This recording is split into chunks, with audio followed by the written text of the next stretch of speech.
ערב טוב, צבי אבני. ערב טוב, נעים להיות פה.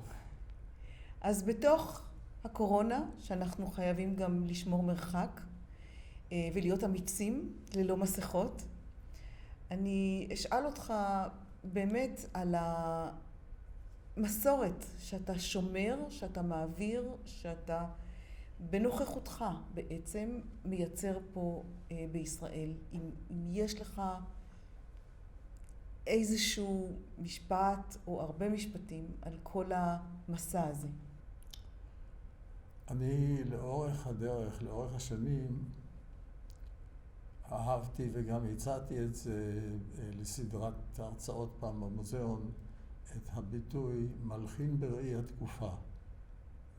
זה מסקרן אותי מאוד, תמיד במודע, וכמובן שזה פעיל בתת הכרה גם בלא מודע, הקשר בין יוצר, ולא משנה באיזה תחום אגב, לבין התקופה, לבין החברה שהוא חי בה, לבין ההתפתחויות ההיסטוריות שאופייניות לתקופת החיים שלו. אני חושב שזה סיפור מרתק. בכל מקרה, אם ניקח מקרים קיצוניים, בטהובן, אנחנו לא יכולים לתאר לנו את בטהובן בלי כל הרקע עם המהפכה הצרפתית והחופש וכל מה שאנחנו קושרים לדמותו. וכמובן לכל תקופה יש הדברים האופייניים לה. והתקופה שלנו היא במיוחד מאוד מאוד רב-גונית ורבת סתירות, ובהחלט זה תמיד מרתק לראות במה בן אדם בעצם בחר, באיזה דרכים הוא הולך. ואני אומר דרכים כי בדרך כלל איכשהו יוצר עובר תקופות שונות, הוא לא חד מסלולי. כן. גם גדולי היוצרים, אולי דווקא גדולי היוצרים, אנחנו רואים קווי התפתחות שתחילת הדרך וסופה זה לא אותו יוצר. אפרופו תחילת הדרך, אתה את החינוך המוזיקלי שלך קיבלת בארץ, על ידי מורים פה. נכון. עלית בתור ילד יחסית צעיר לישראל, ויצא לך לפגוש את האנשים שהיום הם נחשבים אייקונים, סתר, פרטוש, ואחר כך פגשת גם בחוץ לארץ אנשים בעלי משקל בכלל בהיסטוריה המוזיקלית. המפגש הזה בעצם עיצב את הרעיון שלך, איך מוזיקה צריכה להישמע, או שנקלטו עוד המון דברים נוספים בדרך? אני חושב שיש לי, מבחינה הזאת יש לי קצת דרך התפתחות מיוחדת, מפני שלי לא היה מהבית שום רקע מוזיקלי, לא היה לי מה שנקרא קינדרשטוב, אותו הילד, אותו הברנבוים שכבר בגיל 4 שלחו אותו ללמוד כשראו שיש לו כישרון. אני הגעתי למוזיקה בעצם די בדרך הקלטון, בגלל נסיבות החיים שלי, והתחלתי בעצם התחלתי לפי בקשתי, אמי קנתה לי, כבר לא היה לי אבא בגיל 11, לבר מצווה אמא קנתה לי מפוחית יד, לא אקורדיון, מפוחית, זה כלי יותר פרימיטיבי, הוא לא כרומטי בעצם, זה כמו מפוחית פה, פותחים יש, ראש הממשלה השתמש ברעיון של מפוחית, נפתח, נסגר, והתחלתי באופן ספונטני מיד לחבר מנגינות עם הכלי הזה. תווים לא ידעתי. אז המצאתי כתב. וגם ניגנתי את כל השירים שהכרתי, מה שאפשר היה לנגן בכלי הזה. כעבור כמה זמן קניתי לי גם מנדולינה וחלילית. ועל כל הכלים האלה חיברתי, אבל לא הייתה לי שום הדרכה, לא ידעתי תווים.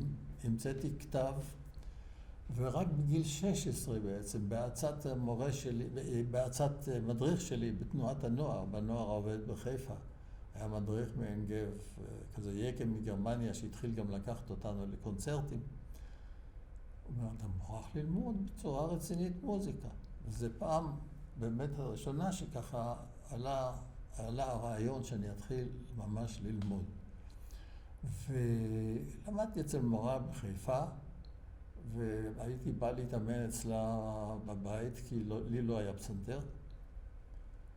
ואיכשהו הדרך כבר הייתה לי אז מאוד מאוד משמעותית, שאני בעצם רוצה ללמוד הלחנה ולהיות מחבר. והלכתי הרבה לקונצרטים, ובשבילי מוזיקה זה היה מוזיקה בצורות המקובלות, בסגנון המקובל. הקלאסית. קלאסית. שהייתה בעולם. סונטה, וריאציות, רונדו. ובאופן די ספונטני התחלתי לחבר יצירות, באמת, יצירה, ממש סונטה כתבתי.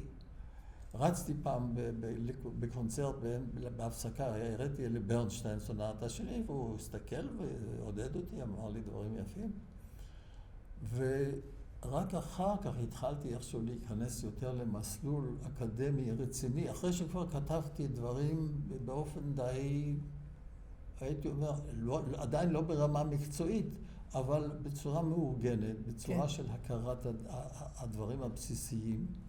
ורק בהדרגה זה הלך דרך אבל ארליך, אחר כך סתר, במקביל למדתי אצל בן חיים, והם ידעו סתר ידע שאני לומד אצל בן חיים, ובן חיים ידע שאני לומד אצל סתר, זה לא הפריע להם. לא הפריע להם. כי אצל בן חיים בעיקר למדתי תזמור. ככה שהדברים התגבשו בצורה יותר מקצועית וממש התיישבו כל אלמנט בצורה הנכונה בהדרגה. אבל בעצם זה התחיל באופן ספונטני. יפה. אבל ההוראה שקיבלת בעצם, של גם סתר, גם בן חיים וגם ארליך, בעצם באה מאותו בית ספר גרמני.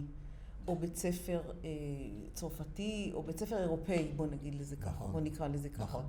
ויחד עם זה הם יצרו, גם פאול בן חיים וגם סתר, הם יצרו דברים שהשפיעו עליהם ממה שקורה פה, ממנגינות שהם שמעו פה, או מתרבות מוזיקלית אחרת שהם הכירו פה. האם הם ניסו לקחת אותך לכיוון הזה, ולהגיד לך, פה בישראל עכשיו אנחנו לא רק אירופאים, אנחנו גם צריכים להיות משהו אחר. הם אמרו את זה, אבל לא במילים. הם אמרו את זה ביצירות שלהם. הם הראו לנו דרך. אנחנו שגדלנו, אני מדבר על הדור שלי, כן, שגדלנו פה. הרי כשבן חיים בא הנה, אז הוא התחיל לחקור את מוזיקת העדות וראשי המנגינות וכו'. סתר עסק הרבה עם התימנים, עם שרה לוי וכו'. וזה היה אז, הייתי אומר, בעצם זה זרם בדם שלנו כציונים. אני חושב שזאת הייתה המוזיקה של הציונות, זאת אומרת, כן? האידיאלים היו הכפר, הפסטורליות, אופייני אצלי למשל, שאחת היצירות המוקדמות שלי זה פסטורל וריקוד. כן? ומה זה פסטורל? זה כפר, קיבוץ, זה היה אידיאל, אני לא הלכתי לקיבוץ, אבל הקיבוצים היו במרומי האידיאלים של החזרה לאדמה והחזרה למדינה והציונות וכל זה ביחד, והאווירה הזאת בתוך המוזיקה גם נבעה מתוך, אני מדבר על בני הדור שלי, כבר מתוך נסיבות החיים. כבר למדנו את בן חיים בא פה מרקע שהוא היה ילד בגרמניה וגדל שם וכו'. אני גם הגעתי מגרמניה, אבל הייתי ילד, כשהגעתי לכאן הייתי ילד בן 7.5, ככה שמיד קלטתי את השירים של הישראלים שבאופן טבעי למדנו בבית הספר, כן? אחר כך הכרתי את המלחינים, למדנו שירים של אמירן, אחר כך במשך השנים הוא היה המפקח שלי וידיד שלי, הוא היה חבר ההנהלה הזאת, של הספרייה הזאת, אבל השירים שהיו בבסיס, ואני גרתי בחיפה, ממול גרו ערבים, היה להם את הפטיפון הגדול הזה של Master's Voice, שמעתי מוזיקה ערבית ממול, וידעתי שיש דבר כזה, כן? ובכל זאת היו כבר גם מלחינים שהיו דמויות של, כשהתחלנו ככה יותר להתעסק בחומרים האלה, התחלתי לעשות עיבודים, אז השירים של מתתיהו שלם, שיבולת בשדה, זה היו, האידיאלים שלנו היו כבר בעצם קיימים. כבר הייתה תשתית. היה צריך ליישם את זה. כן. אבל מה שקרה אחר כך, שקצת הקערה התהפכה על פיה. אני מדבר על שנות ה-50 וה-60, אבל באמצע שנות ה-60, התחילו פה להגיע כל מיני קולות חדשים. פתאום הסתבר גם מבחינת המבנה והצורה של המוזיקה, וגם מבחינת השפה, וגם מבחינת הצבעים, וכל הגישה לחומרים המוזיקליים, עוברת איזו תקופה חדשה בכלל על עולם המוזיקה, שהתחילה כבר קודם, היא הגיעה אלינו קצת באיחור. זאת התקופה שגם נסעת ללמוד בחוץ לארץ? בדיוק. מה פגשת שם? בדיוק, לא רק אני. אורגד? כל בני דורי, אורגד נסע, נועם שריף נסע, עמי מעייני, סדאי, כל אחד, הרגשנו איכשהו שהתקופה הזאת באיזשהו מקום אולי כבר הגיעה, או מיצתה את עצמה, או בכל אופן הגיעה לשלב שצריך לרענן אותה אולי עם דברים שקורים בכל זאת בעולם המוזיקה. ואני באמת ב-1962 נסעתי, הייתי שנתיים באמריקה. למה דווקא אמריקה? למה דווקא אמריקה? כי שם היו לי קרובי משפחה שסידרו לי גם אפידייוויט, שיכולתי גם לעבוד. לימדתי שירים ישראליים באיזו ישיבה בברוקלין, וישיבה סורית, כי היה לי מבטא. הם עוד, ברוב המקומות בניו יורק, למשל, עוד דיברו את היידיש, את העברית של הגולה, כן? לא של הספרדים, כן? מבטא אשכנזי. ואני לימדתי במקום שיכולתי ללמד את הדברים שאני כבר גדלתי והכרתי. ובאמריקה זה גם היה, זאת הייתה כבר תקופה שהמרכז בעצם, שהיה אולי עד מלחמת העולם בפריז, אחרי מלחמת העולם, ניו יורק נהפכה למרכז. כל מי ומי במוזיקה, אם לא חיו שם, הגיעו לשם. ורז כמובן ישב שם, קופלנד, ורז, כל מיני מלחינים, בביט, כל המודרנה. בבקשה? ואיתם למדת או הכרת או... בדיוק, עכשיו, לא, אבל גם החיים שם היו, החיים המוזיקליים, הייתה שם תסיסה פנטסטית. ג'ון קייג' עם הקונצרטים שלו בהנטר קולג', באת לקונצרט, לא ידעת מה יקרה שם. כי עומדת על הבמה קבוצת נגנים עם כל מיני כלים, אתה לא בטוח שהם הולכים לנגן בהם, ובאמת לא תמיד נגנו, החלילן נכניס את החליל במגרד הגב, כל מיני דברים כאלה. זאת אומרת שזה כבר היה בשנות ה-60, נכון. הרעיונות האלה. ובסוף הקונצרט הם מורידים את הנעליים, עומדים ומעשנים סיגריה. כן. אז זאת אומרת, ההפנינגס האלה היו הדבר המאפיין. אני זכיתי, לשמחתי, פגשתי את ורז, והוא יעץ לי ללכת, הוא גם דיבר עם אוסצ'בסקי, והלכתי למעבדה למוזיקה אלקטרונית. וזה היה הבייבי החדש בעולם המוזיקה. טל כבר היה לו אז בארץ, הייתה לו מעבדה, אבל זה היה ככה מנותק מכולנו, כן? זה היה רק של טל. וזה היה דבר אחד. והדבר השני הגדול שקרה לי, קיבלתי המלצה לקופלנד להגיע לטנגלווד, שהיה מרכז עם אגדה. מי לא לימד שם, כן? כל הגדולים, מסיאן לימד שם, כל מי שהיה לו רק שם הגיע לשם בשיעורי הקיץ. כן. ושם גם כן פגשת המון מלחינים צעירים, שכל אחד יש לו את השיגעונות שלו, וכל אחד יש לו את האמונות שלו. אחד אומר לי, נגמר, לא יכול להיות מוזיקה טונאלית. אני אומר לו, תראה, אפילו בארטוק בשנותיו המאוחרות חזר יותר לטונאליקה. אז הוא אומר, he was crazy at that time. כן, זה כמי או, דוגמה אחרת, הייתה הבכורה, הרי בטנגלווד זה תמיד היה תחת הכנפיים של תזמורת בוסטון. כן. אז ביצעו הבכורה את הוור רקוויאם של בריטן. באותו שבוע, בכל שבוע היה סמינר שם, שהשתתפו קופלנד וקסנקיס היה שם, וגנטר שולר ולוקאס פוס, שאיתו, אני למדתי אצל קופלנד ואצל לוקאס. ואז הם קיימו שיחה, אז מישהו הזכיר, הנה שמענו עכשיו השבוע גם את ה-War Requiem של בריטן. אז סקסטנקיס אומר, This is an unnecessary word. כן? זאת הייתה הגישה. וקופלנד אמר לי אז, באחת הפגישות, הוא ראה מאין באתי, הם שמעו, הבאתי הקלטות של הרביעייה שלי, של קטעים. הוא אומר, כשתחזור לארץ יהיה לך קשה. כי כל מה שקורה פה, הוא ודאי יוצר אצלך איזה משקעים כאלה שאתה לא תתעלם מהם. והוא צדק. כן. וזה היה קשה ומעניין, אבל התגבש למשהו שאני חושב שלאורך הדרך מורגש. כן. אז באמת בוא, אם אפשר, בראייה אחורה, משהו שהתגבש ומורגש, שאתה מרגיש אותו, בכל הדרך שעשית באקדמיות, בניהול של הספרייה פה, בישיבה בוועדות, בחינוך המוזיקלי, איזה סיפוק יש לך כשאתה מסתכל אחורה היום על כל התהליך הזה שהיה? או תסכול, או הכרת תודה, או תחושה של החמצה. אני אומרת סיפוק, כי אני חושבת שזה מה שאתה צריך להרגיש, דרך אגב. אני בהחלט מרגיש שמיציתי הרבה דברים טובים שהגיעו לי בחיים, למרות שחיי לא היו קלים.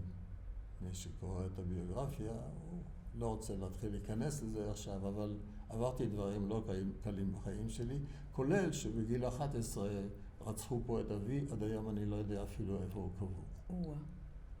הייתה כנופיה בצפון, והוא הייתה לו מסעית. אז כל מה שעשיתי, עשיתי ב10 אצבעות שלי, אבל עם המון עזרה. היה לי מזל גדול, גם עם אשתי הראשונה, פנינה, שמאוד עזרה לי, ואחר כך חנה ידור. וזה היו באמת, עכשיו אשתי השלישית, דבורה, גם כן, היא עומדת לימיני, איכשהו תמיד היה לי, אני לא הייתי לבד, הייתה לי תמיד הרגשה שיש על ידי מישהו שמעודד, שעוזר, שיועץ, ואני אחד כזה שצריך את זה. כן? יש אנשים שחושבים, אני יכול לעשות הכל לבד. אני בהחלט זקוק לאיזושהי תהודה. ומבחינה זאת של תהודה, הרגשתי גם תהודה באמת מהדברים השונים שעסקתי בהם. הזכרת את ההוראה באקדמיה, מאוד אהבתי ללמד, ויש לי המון תלמידים שעברו אצלי במשך השנים, שלימדתי כמובן מקצועות שונים. בהתחלה הייתי המנהל של המעבדה למוזיקה אלקטרונית בירושלים באקדמיה. ובמקביל התחלתי ללמד קומפוזיציה ומקצועות מוזיקה, ובמשך שנים רבות אני נתתי את הקורס למבוא למוזיקה של המאה ה-20.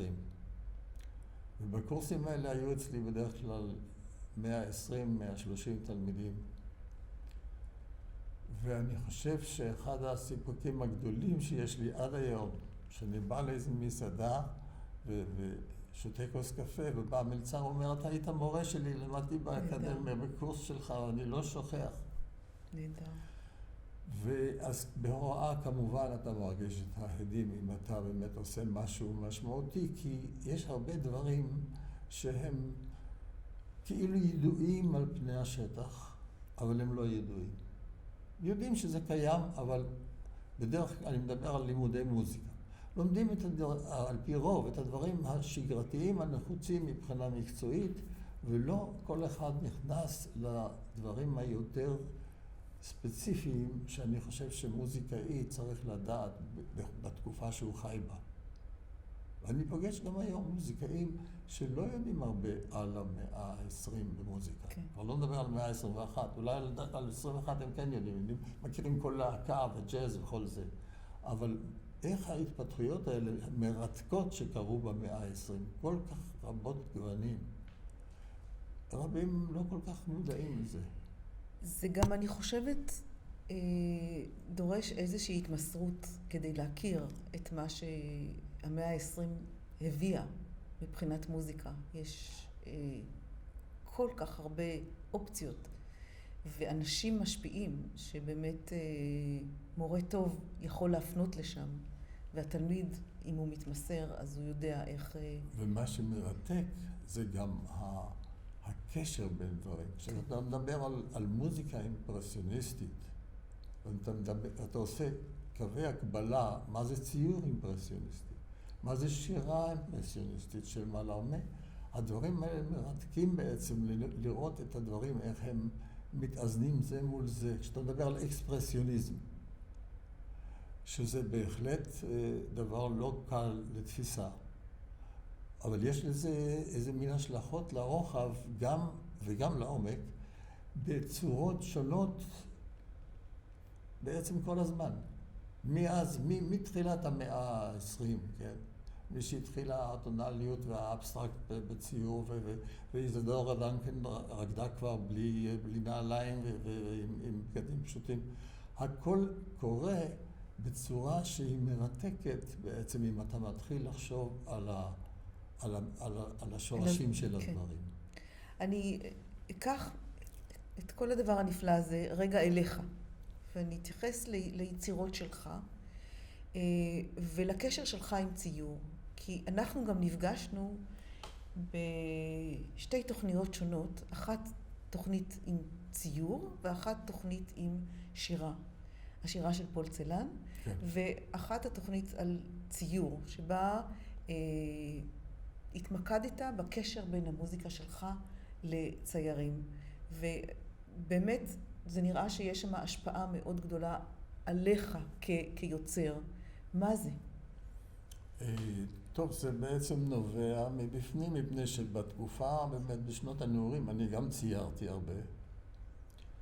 והתלבטתי בעצם בין ציור למוזיקה, ובסופו של דבר בחרתי במוזיקה כי חשבתי שזה הדבר הכי עמוק שאפשר בעצם לבחור בו, בשבילי לפחות, אם להזכיר מה שאמר ניטשה, בלי מוזיקה החיים היו טעות. כן. אז לא ידעתי את זה, אבל זאת הייתה הרגשתי. זה מוזיקה שאני מוכרח את זה. ויחד עם זה המשכתי לצייר במשך שנים, עד שבכל זאת הזמן הלך ופחת, וכבר לא יכולתי כל כך הרבה להתעסק בזה. אבל מה? יכולתי לחבר יצירות מוזיקה שקשורות בציור. והן לא מועטות, יש לי לפחות למעלה מ-20 יצירות, או פרקים של יצירות שקשורות בציורים מפורסמים. כמו היצירה אולי הכי ידועה, שזה 5 פנטומימות, שזה מ-1968, שזה על ציורים של פיקאסו, דלי, קליי, קנדינסקי בדיוק.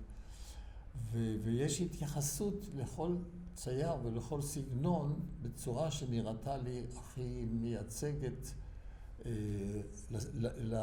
לבחירה שהוא עשה. למשל קנדינסקי, מה שיש שם, כן? או דלי, הציורים השעונים הנוזלים האלה, כן? אז מיד אתה רואה את האלמנט של הזמן הזה, שהוא נוזל כזה. אז להתמודד עם עשייה במוזיקה של דבר כזה, זה מרתק.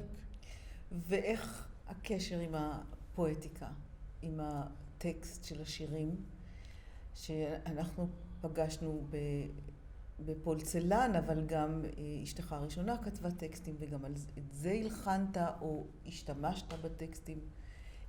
איך שמה הקשר? אני מאוד מאוד מושפע מטקסט שהוא באמת משמעותי בשבילי. הוא נותן לי קו, כאילו כבר המוזיקה קיימת שם ואני צריך למצוא אותה בצורה הנכונה. אני לא אוהב את הדברים ששומעים לפעמים דווקא במוזיקה חסידית, למשל, הם לקחו איזה פרק תהילים שיש לו את הריתמוס שלו, יש לו את כל העמים תקעו כף הריעול אלה. אז הם עושים מזה איזה ואלס או איזה דבר כזה.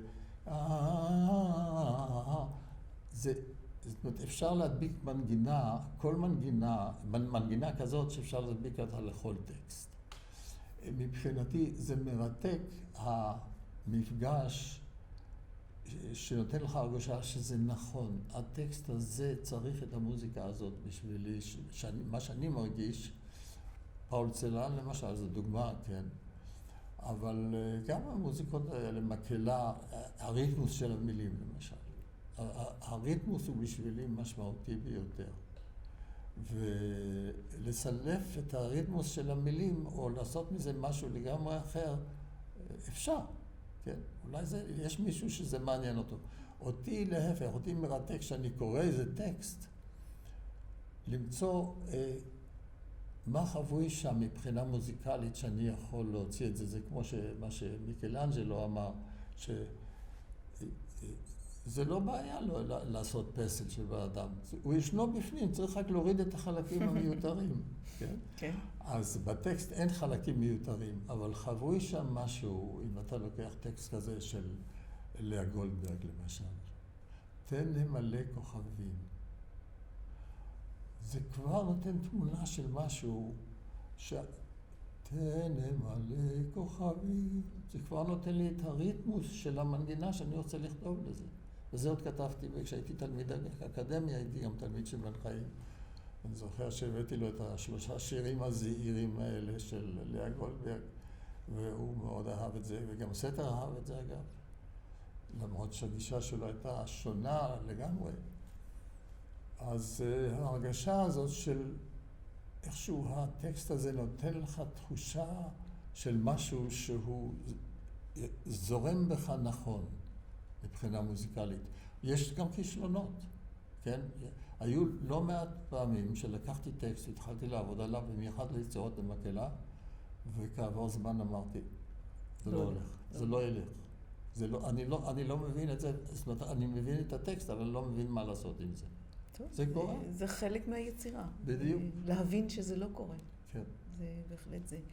יש בכל הקריירה הכל כך עשירה, ואני רק לצורך הרעיון, אני אספר על פרס ישראל ב-2001, על פרס אמת, על פרס ראש הממשלה ועוד פרסים אחרים שזכית בהם.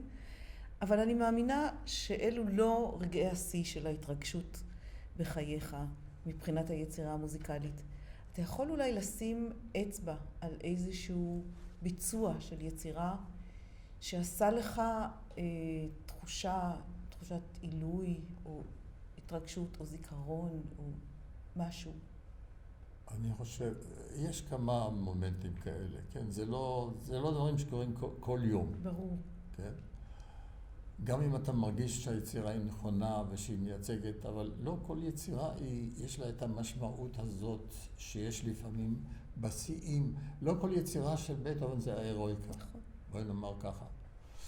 אז אם נדבר על יצירה, נאמר להבליט יצירה אחת, זה באמת, וזה קשור בטקסט מאוד משמעותי בשבילי, זה אם זהו אדם, על פי שירים של פרימו לוי, כן. באיטלקית, שהתחלתי לכתוב באמריקה, גם כן בהתייחסות קרובה עם אקס תלמיד שלי, שהוא מאוד אהב גם את פרימו לוי, ודיברנו על זה הרבה, יקי ברגמן, שהוא מנצח, והוא עשה את הבכורה אחר כך, בקולורדו ספרינגס, ושם זה 5 שירים של אדם שעבר את השואה. הוא לא כתב על השואה כמו... פולצלן? לא, כמו... הוא ויזל, כן, אלי ויזל. אלי ויזל, השואה הייתה בשבילו איזה מין הדרייבינג משין לכל מה שהוא עשה. פרימו לוי, השואה איכשהו העמידה אותו על איזשהו level של בן אדם שעבר דברים שעשו אותו למשהו אחר, כן?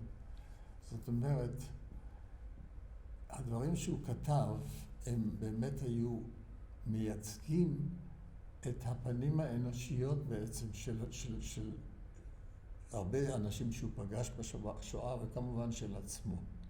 יש לו גם את הטבלה הזאת, הטבלה הריתמית, או איך היא נקראת, שהוא מתאר אנשים בהתייחסות באמת לדברים כימיים. הסדרה הזאת של 5 שירים שבחרתי, היא באמת מייצגת פנים שונות של פרימו לוי, ואני לא פעם בכיתי, גם בזמן שכתבתי את היצירה, ובזמן שהיה ביצוע בקולורדו ספרינגס, הייתה זמרת נהדרת, רג'ין רזיק, ושנינו, כשיצאנו אחרי הביצוע, שנינו בכינו. זאת יצירה שמבחינתי מייצגת באמת משהו שמעבר לי ומעבר לפרימו לוי, אלא באמת משהו שהוא משמעותי לגבי איכשהו ניסיון להבין מה בעצם קרה לנו בעולם הזה, עם הדברים הנוראים האלה. ויש שם מצד אחד גם כעס, השיר, אחד השירים המרכזיים והאחרונים שהוא כתב כבר ב-86, הרי הוא התאבד בסוף השנות ה-80. אז הוא כתב, זה לא היה כבר על השואה, זה היה דווקא על האגרסיביות, התוקפנות של הצעירים. תנו לנו משהו להרוס, תנו לנו משהו לשבור, תנו לנו, הוא מביא שם שורה שלמה של דברים שהם כאילו המטרה של הרס, של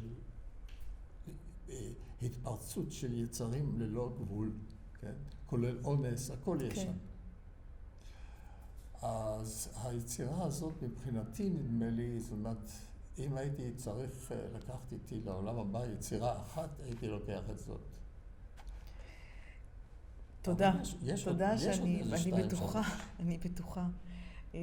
לצערי אנחנו לא יכולים ברעיון הזה לכלול את הכל, אבל אני לא אתן לך ללכת, לפני שאני אשאל אותך שאלה שהיא היום עומדת בחיינו. אנחנו אמרת מלחין בראי התקופה.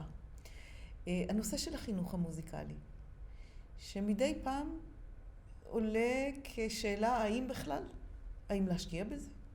האם ילדים צריכים ללמוד מוזיקה? האם תוכל לעזור למקבלי ההחלטות להבין שיש פה משמעות שחייבים לבצע אותה? פה זה נקודה מאוד כאובה. מפני כשאנחנו מדברים על חינוך מוזיקלי, אז שאלה למה הכוונה. אם אנחנו מדברים על חינוך במתכונת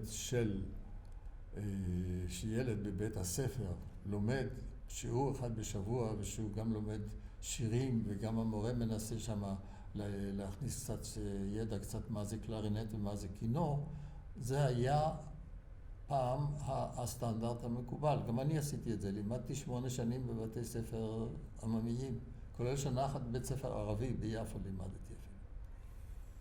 אז זה על קצה המזלג, זה מה שהיה ומה אני לא יודע מה שקיים היום בעצם כחינוך מוזיקלי. מה שאנחנו רואים בארץ, בכל זאת יש התפתחות מעודדת במקהלות ילדים למשל. שזה סיפור שנמצא ברמה יפה במשך שנים לא מועטות, כן? ויש מקהלות נהדרים, ילדים נהדרות, אבל זה כבר פה גובל בעניין המקצועי, הם הופכים כאילו ילדים מקצועיים. השאלה לא רק לילדים, חינוך מוזיקלי לאנשים בכלל. כואב לי הלב לראות ולהרגיש שיש אנשים שבחיים שלהם לא שמעו פרק של הרביעייה של מוצרט. עכשיו חינוך מוזיקלי, אם אני לא כך עוקב, אבל כל מה שאני קצת רואה ושומע, אז גם ברדיו וגם בטלוויזיה יש מעט מאוד התייחסות לדברים שהם בעצם בגדר של באמת הקניית ערכים, כן? יש כמובן, יש כל מיני דברים ככה פה ושם שקורים, אבל בצורה שאנחנו זוכרים אותם, מהתקופה שאני באמת הזדקקתי והרגשתי שאני צריך חינוך מוזיקלי, או שאני גם עוסק בחינוך מוזיקלי, אז היו פה גם דמויות, למשל היו ההרצאות של פרנק פלג. היו הרצאות נהדרות, וקהל נהר להרצאות האלה, וזה היה קשור כמובן גם לפעמים לקונצרטים של הפילהרמונית וכולי, אבל הגישה של דמות מחנכת כזאת היא כמובן משמעותית ביותר. היום אני לא כל כך יודע מה קורה בתחומים האלה, באיזה צורה מקנים לאנשים בכלל, לא מדבר כבר על ילדים, כן. חינוך מוזיקלי, לאנשים מבוגרים, שאתה פוגש אנשי תרבות שאין להם שום מושג במוזיקה. אתה פוגש אנשים עם תוארי דוקטור, עם תוארי, אני יודע מה, מהנדס. אני יודע שבטכניון, עוד התחיל את זה בשעתו פרנק פלג ודליה אטלס עשתה הרבה מאוד, שחלק מהלימודים, שכולם בעצם היו גם במקהלה, והיו גם תזמורת של המורים וכולי, בטכניון, במוסד כזה שהוא לא מוסד מוזיקלי. אני לא יודע, היום קשה לחשוב על דבר כזה, משום מה. אנחנו חיים בתקופה שהבידור הוא בעצם העיקר בשביל אנשים. אולי זה גם קשור לנסיבות החיים שלנו. אנחנו חיים היום אחרת, הכל כל כך תוסס, כל כך משתנה. ואם נרצה לסיים את השיחה הזאת באיזושהי נימה אופטימית, ונסתכל על כמות המלחינים בכל זאת שיושבים בארץ היום, שהיא מאוד מרשימה לגודל האוכלוסייה ולגודל הכשלים בחינוך המוזיקלי, מה אתה חווה? ואתה הולך הרבה לקונצרטים, אני רואה אותך. מה החוויה שלך מהיצירה המקורית היום בישראל? יש הרבה אנשים מוכשרים, יש הרבה אנשים צעירים מוכשרים שכותבים. יחסית לגודל האוכלוסייה שלנו, יש לנו המון קומפוזיטורים, הייתי אומר. יש הרבה מאוד פה, לא רק קומפוזיטורים, יש הרבה משוררים. אנחנו עם יצירתי, ואנחנו חיים פה בתנאים של גטו. מוקפים עם תרבויות שונות, תרבות מסוגים מסוימים כמובן. ואין לנו את אותה המציאות שמלחין שחי אני יודע, בגרמניה, בצרפת, יש קונצרט של יצירה שלו בברלין, אז אם הוא גר בבלגיה, הוא יושב במכונית, נוסע לברלין עוד ברכבת, ויש לו שם את הקונצרט. או גם הקשרים עם גופי ביצוע וכו'. אנחנו קצת מנותקים, לא קצת, הרבה מנותקים. במיוחד היום כמובן במצב הנוכחי. ככה שהמצב הוא לא פשוט לגבי מלחינים בארץ. יש הרבה יצירות טובות ששמעו אותם פעם או פעמיים והן מחכות לביצוע. כן. מה היית רוצה שיקרה? מה מבחינת היצירה שלך או יצירה של תלמידים שלך או... בואי נאמר, תראי, כל אחד רוצה ודאי, קודם כל, שישמעו את היצירות שלו, ואת היצירות של תלמידיו, ואת היצירות שמעניינות ושחשובות, כן? אחד הדברים שבאמת די ניתן לתקן בלי קושי, אם אתה יש כל המוזיקה. בכל זאת, הרדיו שהוא משמיע, בטלוויזיה כמעט שאין מוזיקה אומנותית, יש השידורים של מצרפת, הדברים האלה, אבל אין לנו ככה קונצרטים בטלוויזיה של מוזיקה אומנותית. לא שלנו וגם לא שלנו. גם את זה אפשר לעשות. כן. אבל ברדיו, שיש כל המוזיקה, וזה משדר round the clock, כן?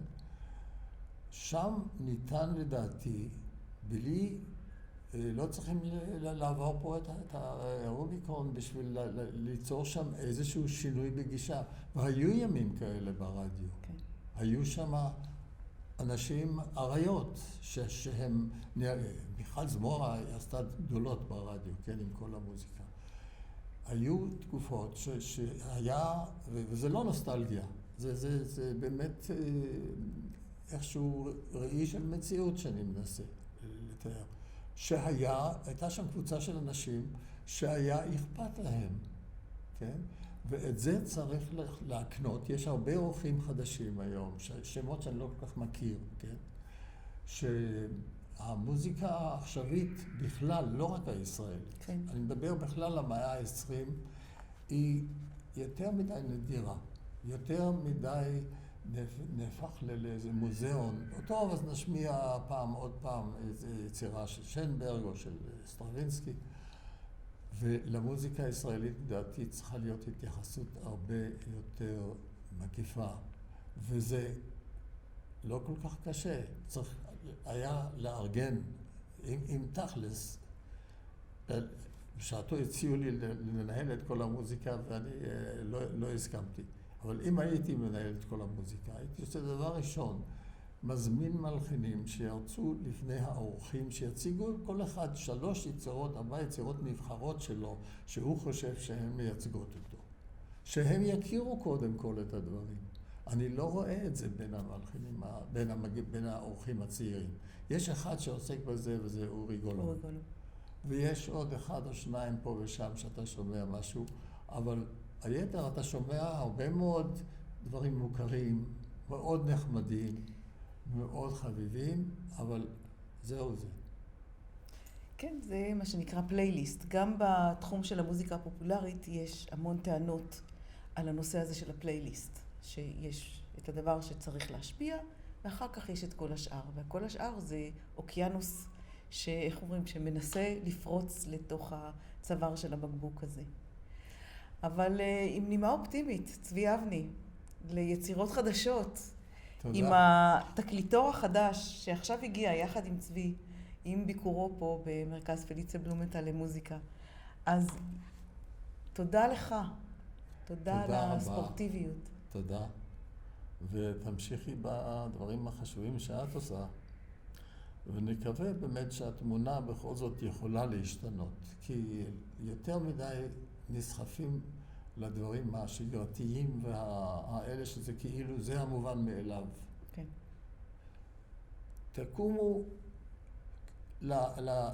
תקומו ותתמודדו עם העניין ששום דבר לא מובן מאליו, שיש דברים שצריך לעשות אותם ולהתמודד איתם. הלוואי. תודה רבה. תודה.